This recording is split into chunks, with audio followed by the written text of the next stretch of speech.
ইরানিদের প্রতিশোধের হাত থেকে তারা রেহাই পাবে না। আইআরজিসি।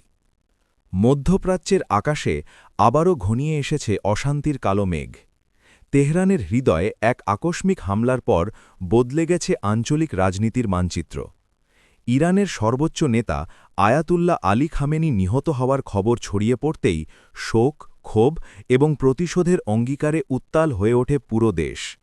রাষ্ট্রীয় সম্প্রচার মাধ্যম আইআরআইবি আনুষ্ঠানিকভাবে শাহাদতের ঘোষণা দিলে লাখো মানুষ রাস্তায় নেমে আসে।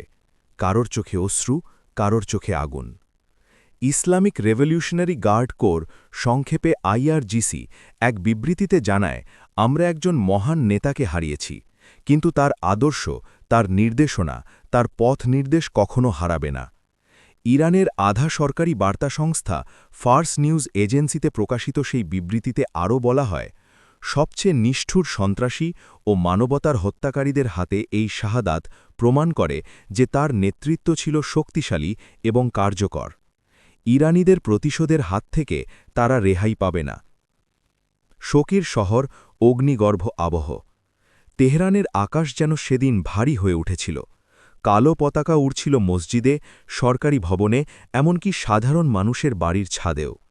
শহরের প্রধান সড়কে লাখো মানুষের ঢল, কেউ কুরআন হাতে, কেউ খামেনির ছবি বুকে চেপে। ৪০ দিনের রাষ্ট্রীয় শোক ঘোষণা করা হয়, ৭ দিনের সাধারণ ছুটি। শোকের মাঝেও স্পষ্ট ছিল এক বার্তা, এটি শুধু শোকের সময় নয়, এটি প্রতিজ্ঞার সময়।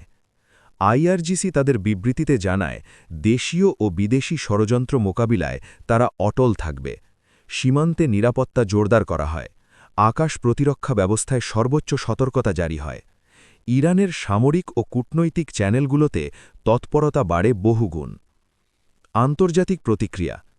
এই ঘটনার খবর প্রথম আন্তর্জাতিক মহলে ছড়িয়ে পড়ে যখন যুক্তরাষ্ট্রের সাবেক প্রেসিডেন্ট ডোনাল্ড ট্রাম্প তার সোশ্যাল প্ল্যাটফর্মে একটি পোস্টে মৃত্যুর দাবি করেন।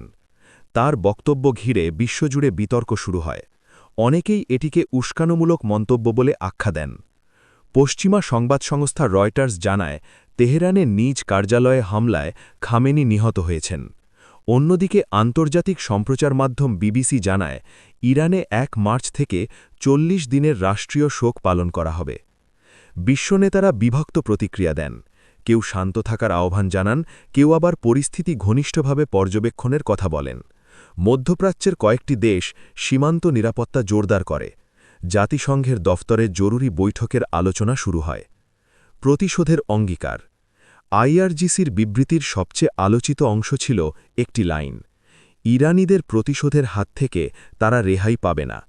এই বাক্যটি মুহূর্তেই সোশ্যাল মিডিয়ায় ছড়িয়ে পড়ে।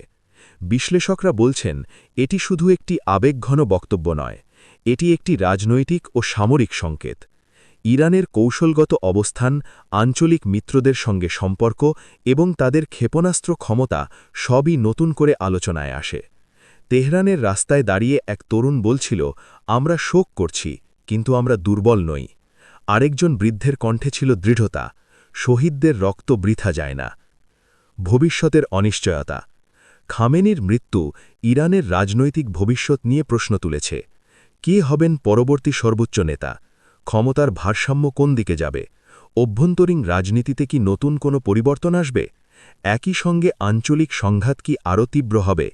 বিশ্লেষকরা মনে করছেন, এই মুহূর্তের সবচেয়ে বড় চ্যালেঞ্জ হল উত্তেজনা নিয়ন্ত্রণে রাখা। একটি ভুল নিঃসিদ্ধান্ত পুরো অঞ্চলে বড় ধরনের সংঘাতে রূপ নিতে পারে। তবে ইরানের জনগণের প্রতিক্রিয়া দেখলে বোঝা যায়, জাতীয় ঐক্যের বার্তাই এখন সবচেয়ে জোরালো। উপসংহার। ইতিহাসের পৃষ্ঠায় অনেক নেতা এসেছেন, গেছেন, কিন্তু কোনো কোনো মৃত্যু একটি জাতিকে নতুন করে সংজ্ঞায়িত করতে পারে।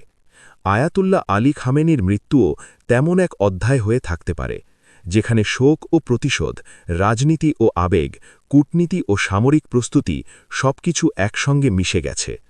মধ্যপ্রাচ্যের বাতাসে এখন এক অদৃশ্য উত্তেজনা। বিশ্ব তাকিয়ে আছে তেহরানের দিকে। আইআরজিসির হুঁশিয়ারি শুধু একটি বিবৃতি নয়, এটি এক প্রতিজ্ঞা, যার প্রতিধ্বনি হয়তো দীর্ঘদিন ধরে শোনা যাবে আন্তর্জাতিক অঙ্গনে।